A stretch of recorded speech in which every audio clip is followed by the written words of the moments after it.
भगवान शिव से अपने हृदय की बात कहते चले। क्या गुरु द्रोणाचार्य के जीवन में दुख नहीं आया? ये तकलीफ, ये कष्ट, परेशानियां, दुख जो मृत्यु लोक में जन्मा है उसको आना ही है। बहुत ध्यान लगाइएगा इस बात के लिए। कहीं किसी ढोंग में और किसी प्रपंच में या कहीं इधर उधर के चक्कर में मत पड़ जाना कि कोई तुम्हारा दुख मिटा देगा।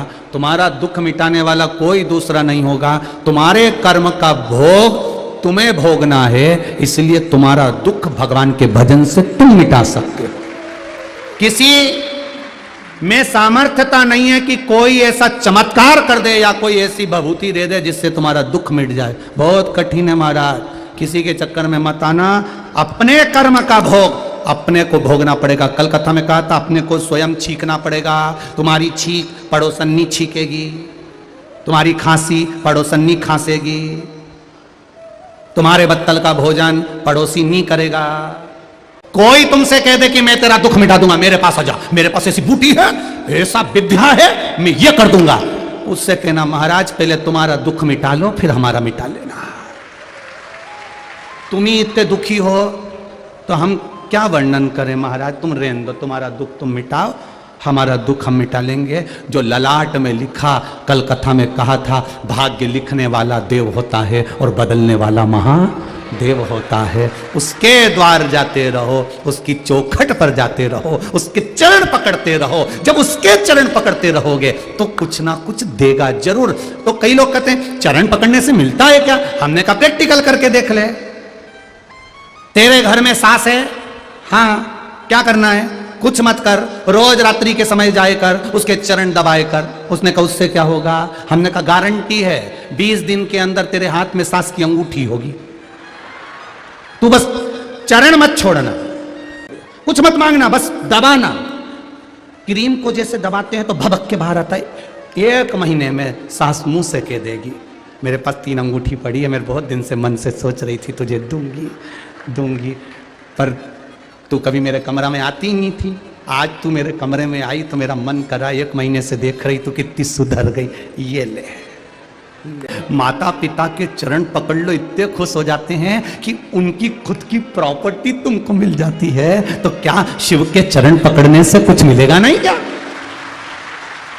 पर हम ना जाने कहां का ढोंग और प्रपंच में फंसे हुए हैं। वहां जाएंगे ऐसा हो जाएगा, वहां जाएंगे ऐसा हो जाएगा। कुछ नहीं होने वाला। महादेव के पास जाओ, ठाकुर जी के पास जाओ, राम के पास जाओ, कृष्ण के पास जाओ और वेद और पुराण के पास जाओ, मिल जाएगा। उसके चरणों में बैठोगे तो मिलेगा। कहीं कुछ नहीं मिलने वाला, कहीं कुछ। दुख आएगा, आपको मिटाना है, आपको झेलना। गुरु द्रोणाचार्य के जीवन में दुख आया और वो दुख साधारण नहीं था। अपने बेटे को एक गाय तक लाकर नहीं दे सके गुरु द्रोणाचार्य, अपने बेटे को एक गाय तक लाकर नहीं दे सके गुरु द्रोणाचार्य। आंख से आंसू बह रहा था।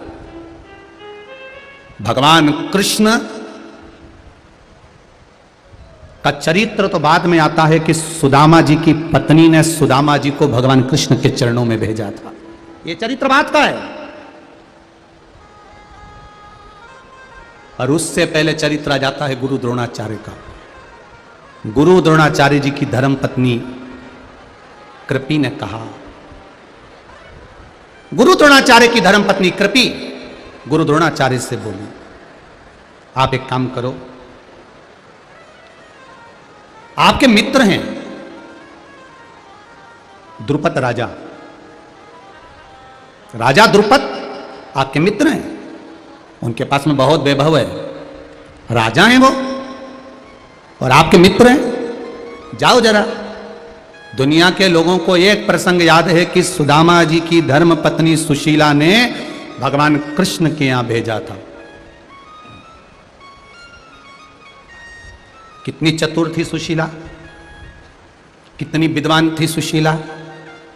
कई कथाकार कहते हैं सुदामा जी की पत्नी ऐसी थी, जिद पर अड़ गई थी, ऐसा करा। अरे दुनिया के लोगों को सुशीला जैसा ज्ञान होना चाहिए कि सुशीला अपने पति सुदामा को भेज रही हैं तो भगवान कृष्ण के दरवाजे पर भेज रही हैं, द्वारका भेज रही हैं। नहीं तो आज की पत्नी पति को सुबह से उठा के दूध की थैली लेने भेजती है, सब्जी लेने भेजती है, सामान लेने भेजती है, पर आज की पत्नी कभी अपने पति को नहीं कहती कि तुम शिवपुराण में चले जाओ। इतनी बैठी हो, आप में से कितनी लोगों ने कहा होगा अपने पति को कि शिवपुराण में जाओ? एक पत्र आया, देखिए।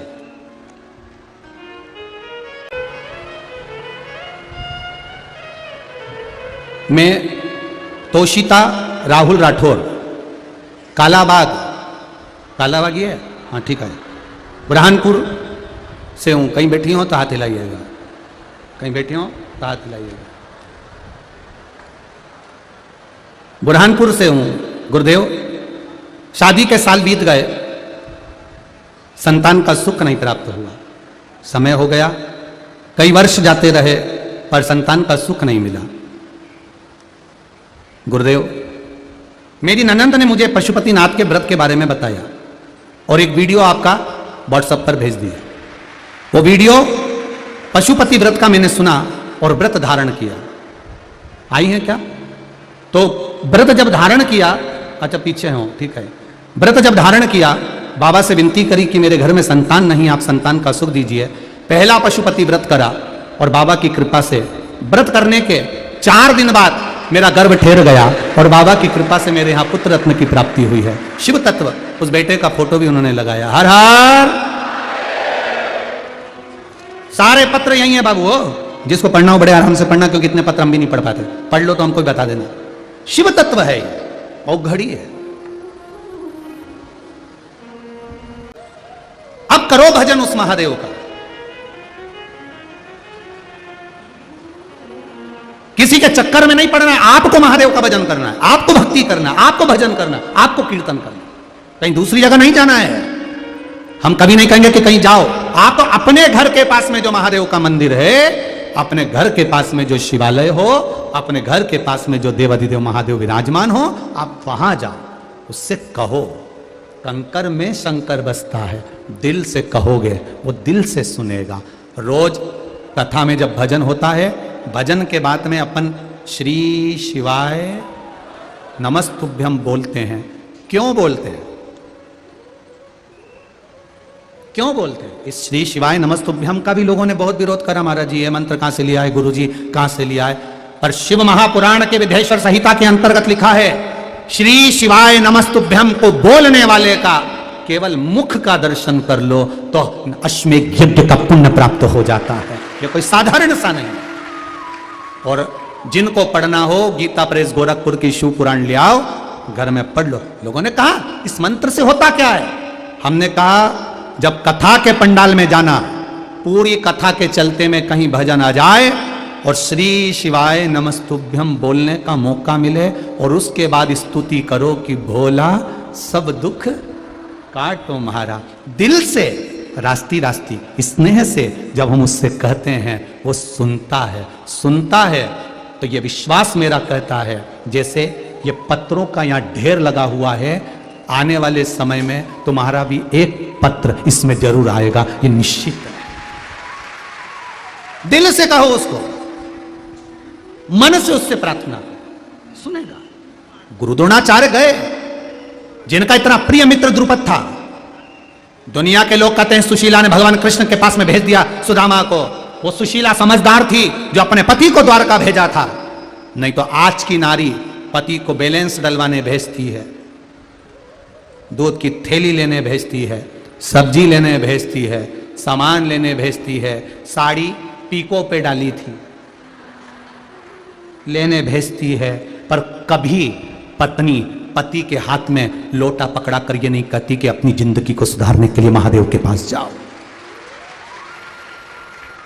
आपको बरहानपुर हो चाहे आस्था चैनल के जितने श्रोता हो, फेसबुक यूट्यूब पर जितने लोग कथा सुन रहे हो, लाखों की संख्या में आप लोग कथा सुनने के लिए आए हो, नियम बना लो कि हम अपने पति को कहेंगे 1 लोटा जल शिव के मंदिर में चले जाया करो, नहा कर आओ, 5 मिनट के लिए जाओ। जल नहीं चढ़ा सकते, दर्शन कर आओ। दर्शन नहीं कर सकते, दुकान जाते जाते शिखर का दर्शन कर लो।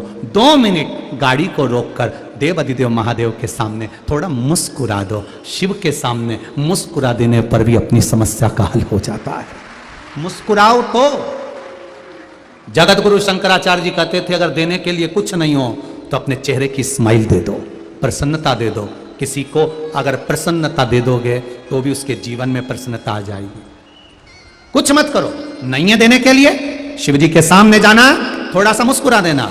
महादेव भी सोचेंगे कि कितना दुख है इसको, कितनी तकलीफ, कितना कष्ट है, कितनी बीमारी है, इसके बाद भी मुस्कुरा रहा है, तो शिव जी भी कह देंगे जा ऐसे ही मुस्कुराते रहे, मेरा आशीर्वाद है, प्रसन्न रहिए, आनंद। गुरु द्रोणाचार्य राजा द्रुपद के सामने पहुंच गए। पत्नी ने कहा, कृपी ने, आपका मित्र है द्रुपद, जाओ एक गाय तो द्रुपद राजा भी दे सकता है, बेटा भूखा नहीं रहेगा।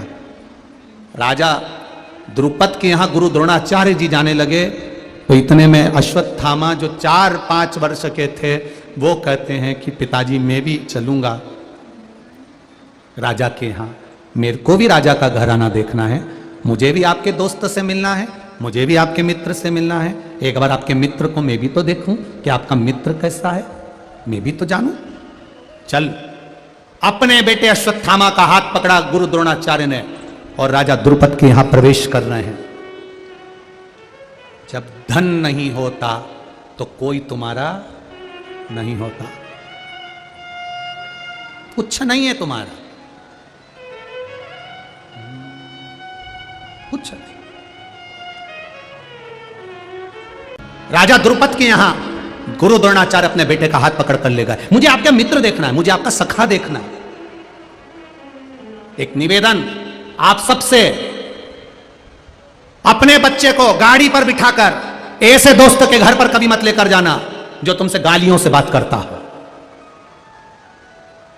अपने बेटे को गाड़ी पर बिठाकर ऐसे मित्र के या ऐसी दुकान पर लेकर मत जाना जो तुमसे गाली से व्यवहार करता हो। क्यों? उसका असर बच्चों पर क्या पड़ता है वो देख लीजिए। बच्चे पर पड़ा क्या उसका असर वो देखिए। दुनिया के लोग कहते हैं अश्वत्थामा क्रोध का इतना तीव्र क्यों था, उसको तीव्र बनाने वाला कोई दूसरा नहीं था, उसको तीव्र बनाने वाले ये संसार के लोग थे। आटे का दूध पिला देते थे, उसकी चोटी खींच देते थे, उसको धिक्कारते थे, उसको अपशब्द कहते थे, ताने देते थे। जब दुनिया की ठोकर लगती है, चलते चलते जब ठोकर लगती है, तो हमें दो चीजों का अंदाजा होता है कि चलने में अड़चन कितनी है, और दूसरा ये अंदाजा लगता है कि हमको संभालने वाले हाथ कितने हैं। ये देखा जाता है, ये देखा जाता है। चले, जो मित्र गाली से बात करता हो, जो मित्र गाली देता हो, उसके साथ में अपने बच्चे को लेकर उसके पास ना जाइएगा, उसके पास ना बैठिएगा। वो गाली से बात करेगा, आपके बच्चों पर व्यवहार गलत पड़ेगा, मना जाइए। महाराज शिव कथा कर, भगवान देवादिदेव महादेव का गुणगान कर रहा है। द्रुपद राजा के यहां पर गुरु द्रोणाचार्य अश्वत्थामा का हाथ पकड़कर पहुंच गए। दरवाजे पर खड़े हुए द्वारपालों से कहा, जाकर कह दो द्रोणाचार्य आए हैं, द्रोणाचार्य आए हैं, गुरु द्रोणाचार्य आए, जाकर कहिए। उन्होंने ये नहीं कहा कि गुरु द्रोणाचार्य हैं, उन्होंने कहा जाकर कह दो द्रोणाचार्य आए। मित्र के यहां पर जाओ तो अपनी शान सत्ता दिखाने की जरूरत नहीं पड़ती कि आपका वैभव क्या है, आपकी सत्ता क्या है, आपका पद क्या है। राजा द्रुपद के यहां पर बोल दो जाकर द्रोणाचार्य हैं। द्रोणाचार्य जी, राजा द्रुपद ने कहा बुलाओ अंदर। अंदर बुलाया। राजा सिंहासन पर बैठे, राजा सिंहासन पर बैठे हैं और द्रोणाचार्य सामने खड़े हैं। यह मित्रता है। एक ब्राह्मण का सम्मान क्या होता है, यह मेरे भगवान कृष्ण से सीखना चाहिए। मेरे भगवान कृष्ण से सीखो कि ब्राह्मण का सम्मान क्या होता है। रुक्मणी जी ने पत्र लिखा, ब्राह्मण देवता को दिया, ब्राह्मण उस पत्र को लेकर पहुंच गए द्वारका। बोलो सुनी कि नहीं सुनी कथा? अरे बोलो तो जम के, सुनी ना? पत्र लेकर द्वारका गए, द्वारकाधीश के सामने सूचना मिली कि पत्र लेकर ब्राह्मण आया है। द्वारकाधीश के हाथ में पत्र दिया, द्वारकाधीश ने वो पत्र पढ़ा नहीं, अपने सिर से लगाया, सिर से लगाकर ब्राह्मण को दे दिया। ब्राह्मण से कहा अब आप पत्र पढ़िए। दाऊ दादा कह रहे हैं कि पत्र तो द्वारिकानाथ आपको पढ़ना चाहिए, दूसरे से पत्र क्यों पढ़वा रहे हो? द्वारिकाधीश कहते हैं जब ब्राह्मण आया था तब मैं सिंहासन पर बैठा था, ब्राह्मण का आदर नहीं कर पाया, इसलिए मेरे सिंहासन से बड़ा इसका सिंहासन होना चाहिए, मेरी गादी से बड़ी इसकी गादी होना चाहिए। जब यह पत्र पढ़ेगा, मेरा गुणगान करेगा, तो मेरी गादी से बड़ी इसकी गादी व्यासपीठ बन जाएगी, और व्यासपीठ के आगे सारी गादी छोटी। ब्राह्मण ने पत्र पढ़ा, ठाकुर जी प्रसन्न हो गए कि एक ब्राह्मण पत्र पढ़ रहा है, अब मेरे सिंहासन छोटा हो गया और ब्राह्मण पत्र पढ़ रहा है, तो भले वो आसन लगाकर पढ़े, जमीन पर बैठकर पढ़े, पर उसकी गादी बड़ी हो गई। और गादी बड़ी हो गई, ठाकुर जी प्रसन्न हो गए। तब ठाकुर जी ने कह दिया, रुक्मणी जी से कहो तो श्रृंगार करके जगदम्बा के मंदिर जा, मैं तुझे लेने आ जाऊंगा। भगवान ने ये नहीं कहा रुक्मणी जी से कह दो, भगवान कह रहे रुक्मणी जी से कहना तू श्रृंगार करके जगदम्बा के मंदिर पहुंच, मैं तुझे लेने आऊंगा। भगवान ने ये नहीं कहा कि तू तैयार होकर छत पे खड़ी मिलना। सुनी कथा, भगवान ने ये बोला कि तू तैयार होकर छत पे मिलना, ओटले पर मिलना, घर के बाहर मिलना, नहीं। भगवान ने कहा तू जगदम्बा के मंदिर पर मिलना, मैं तुझे लेने आऊंगा। भगवान कहते हैं जो परमात्मा के मंदिर तक जाता है, भगवान कहते हैं फिर उसके दरवाजे पर मैं खुद लेने के लिए पहुंच जाता हूं। ये सीख हमें श्रीमद् भागवत देती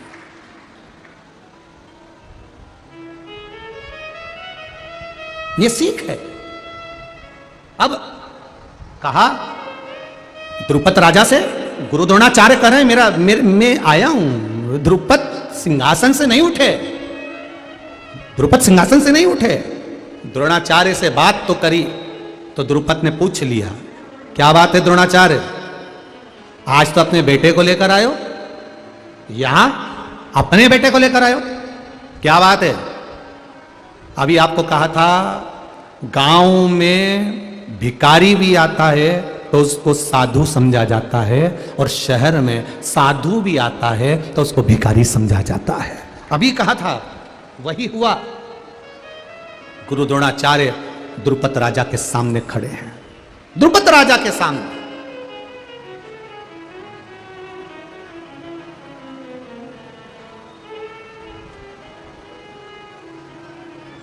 क्या चाहिए, क्या चाहिए आपको? गुरु द्रोणाचार्य ने कहा, राजन मांगना तो बहुत कुछ था, पर आपका व्यवहार बता रहा है कि मैं आपसे क्या मांगूं। आपका व्यवहार बता रहा है मैं आपसे क्या मांगूं।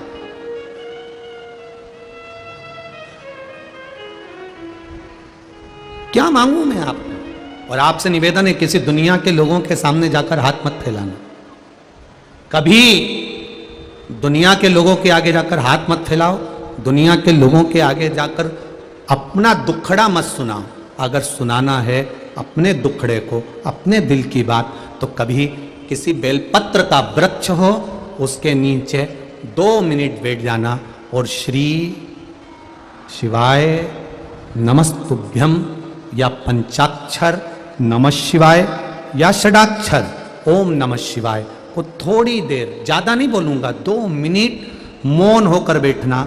बेलपत्री के वृक्ष की जड़ की ओर आपका मुख कर लेना, और 2 मिनट अगर दुख है जीवन में, तकलीफ है, तो बेलपत्री के वृक्ष के नीचे बैठकर अपने दिल की बात महादेव से, पार्वती से कह देना, अपने दिल की बात कहो।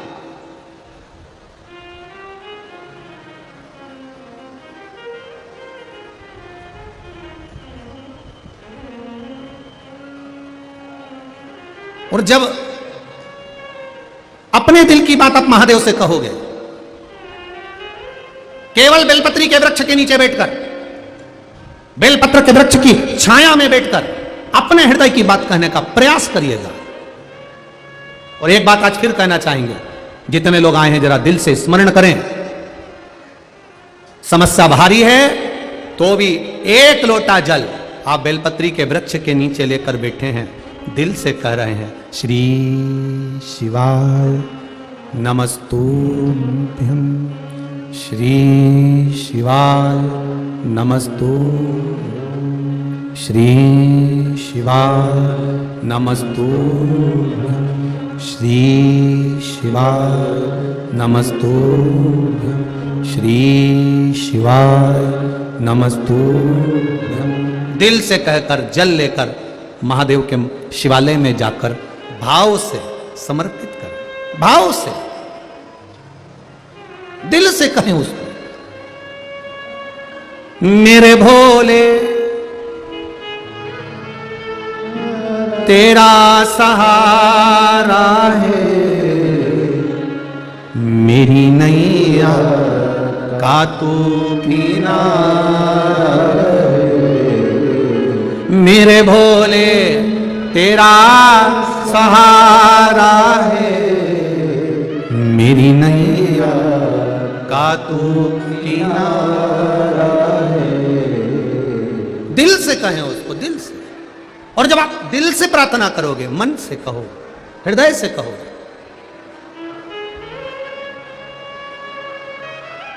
मेरा निवेदन है कार्यकर्ताओं से, ये जो लोग उठ के जा रहे हैं आगे से, इनका चेहरा देख लेना, कल से इनको आगे बैठने मत देना। जो लोग उठ के जा रहे हैं इनका चेहरा अच्छे से देख लें, जितने भी गार्ड लोग खड़े हैं, प्रशासन वाले खड़े हैं, इनका चेहरा अच्छे से देख लो, कल से इनको आगे मत बैठने देना।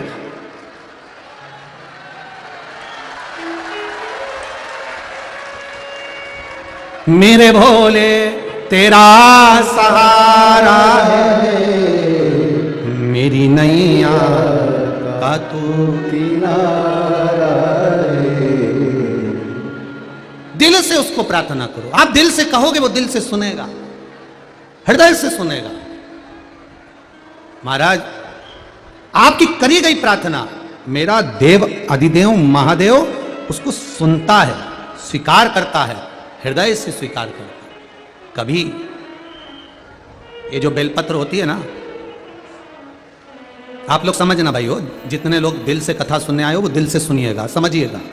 कभी हृदय चित्त में अगर आ जाए, चंदन हाथ में लेकर केवल इस भाग को पकड़कर भी अगर आप देवाधिदेव महादेव को बेलपत्र समर्पित कर रहे हो, तीन तिथियों का स्मरण करिए जरा, ठीक है। पहला शिवरात्रि, हर महीने आती है, प्रत्येक महीने शिवरात्रि आती है। दूसरा सोमवार की अष्टमी, हर महीने नहीं आती, साल में 3 या 4 आती है। और तीसरा प्रदोष, ये हर महीने आता है।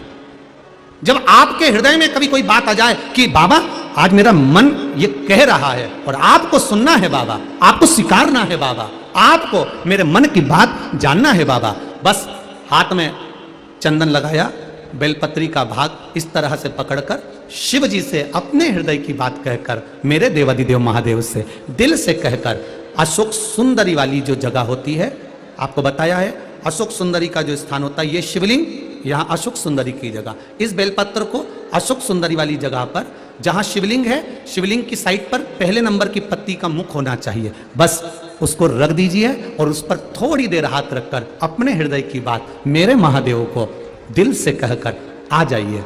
अगली सोमवार की अष्टमी या अगला प्रदोष या अगली शिवरात्रि जब आती है, मेरा महादेव आपकी मनोकामना का भाव पूर्ण करता है। ये शिव तत्व है, इसको औघड़ी कहते हैं, औघड़ी।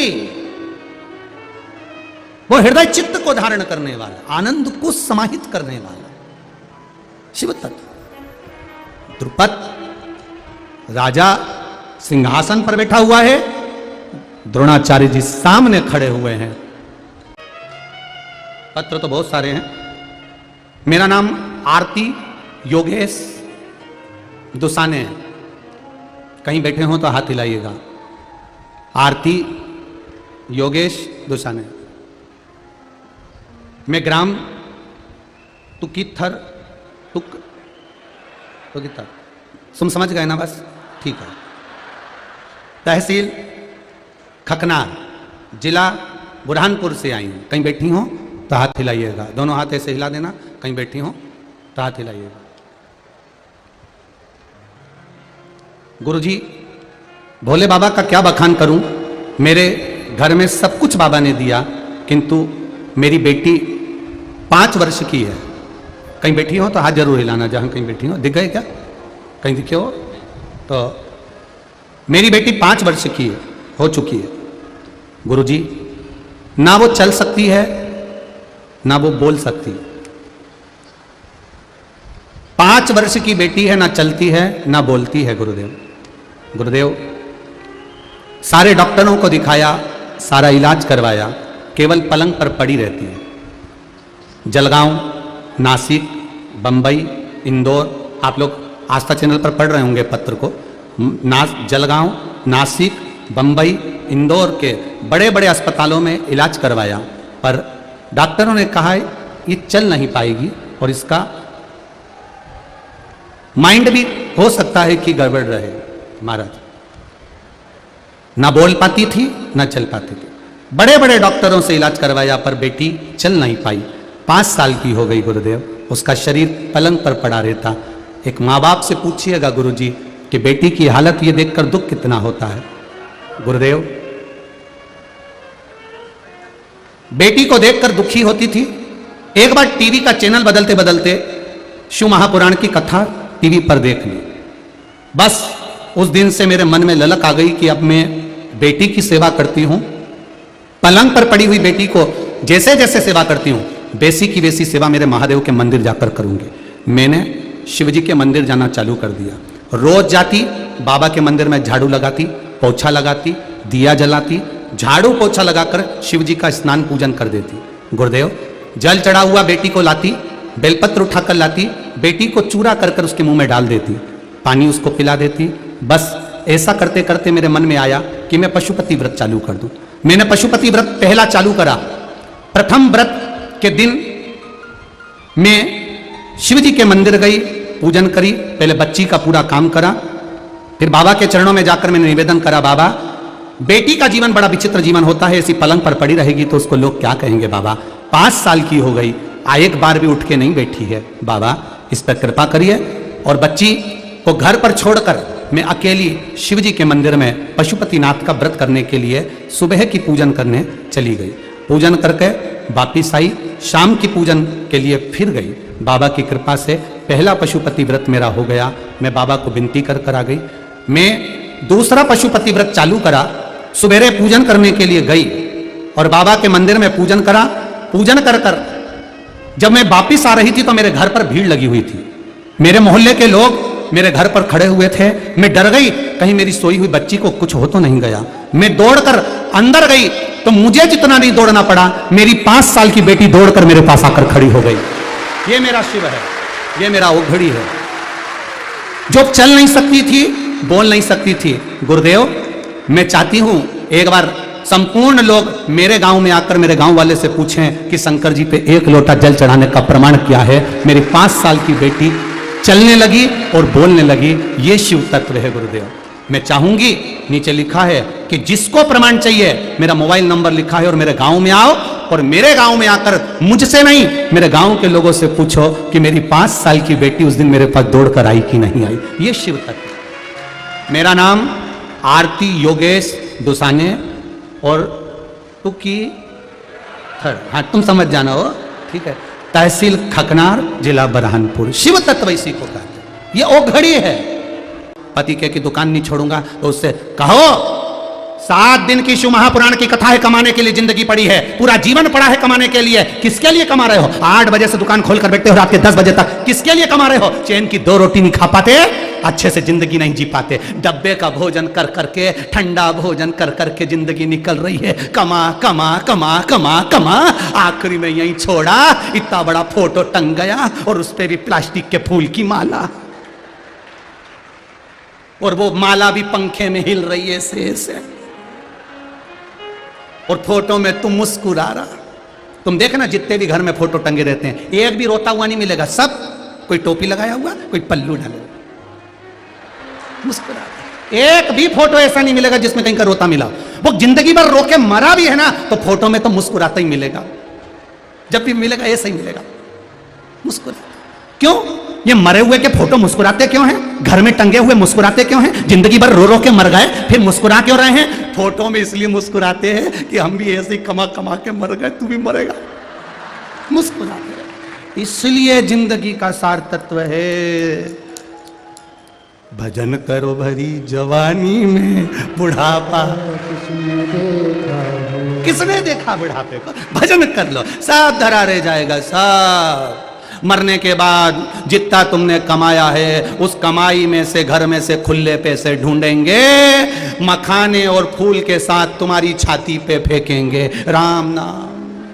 अरे बोलो तो सत्य है। पैसे तुम्हारी छाती पे पड़े रहेंगे, घर के बच्चे पूछेंगे कि इनके ऊपर पैसा क्यों फेंक रहे हो, तो बूढ़े लोग कहेंगे पूरी जिंदगी जोड़ जोड़ के मर गया, अब इसके बाप में दम हो तो उठा के बता दे, उठा ले। पूरा जीवन जोड़ जोड़ के मर गया, अब उठा ले, नहीं उठा सकता। बड़ा है, आंखें बंद, नाक में 2 रुई ठुसी हुई, आलू कटे हुए में 4 अगरबत्ती लगी हुई, स्टैंड भी नहीं मिलेगा। गाड़ी का स्टैंड ढूंढने वालों, तुम्हारी अगरबत्ती के लिए स्टैंड नहीं मिलेगा। सुन लो जरा अच्छे से। घड़ी कंपनी की, कपड़े ब्रांडेड, चश्मा भी कंपनी का, पर मरने पर जो कफन पहनाया जाएगा, लिख के जाना, लिख के जाना, लक्ष्य का पहनाना, लिख के जा। कफन ब्रांड का नहीं होगा। पूरी जिंदगी नाप देता रिया, कमर इतनी, हाथ इतना, बाजू इतना, कंधा इतना, मरने के बाद सीधे कपड़े वाले के पास जाके बोलना पड़ता है, मर गया कपड़ा दे दो। वो पूछेगा नहीं हाइट कितनी है, फाड़ के और दे देगा। तुम पूछोगे बराबर है, उसने कहा कजन कित्तों को भेज दिया, कजन कित्तों को। इसलिए मान मेरा कहना, नहीं तो पछताएगा, और माटी का खिलौना माटी में मिल जाएगा। हेट बूट सूट सब धरा रह जाएगा। अचार की बरनी में अचार भरा, पापड़ भी ताजे की ताजे धरे, फ्रीज में आइसक्रीम धरी रह जाएगी। तू गया, तू गया, तेरे को रात का मरा एक कमरे में पटक देंगे, और सवेरे बउए समोसा पोया खा के रोने बैठेंगे। पोया समोसा खा के। किसी ने कहा मर गए अभी मत खाओ, मेरा बीपी बढ़ जाएगा, शुगर है, मैं भूखी नहीं रह सकती, खवाओ। बेटे ने अपने दोस्तों को फोन लगाया, बेस्ट फ्रेंड को, तू आए तो वहां से वो नथुलाल की होटल पे से 4 समोसे लिया ना, 2-3 पूड़ियाँ पोया की, और चुपचाप से तेरी भाभी को लाके दे देना, भाभी खा लेगी। तो छोरे ने कहा वो तो मेरे प्राण रोज खाए, तो पोया खा जाए, तू तो खिला जा, तू तो जा, पोया खा, पोया मोया खा के मुंह पोंछ के तब इतना पल्लू डाल। अब रोवाई और रोने फिर बैठी, और ऐसी रोई नहीं।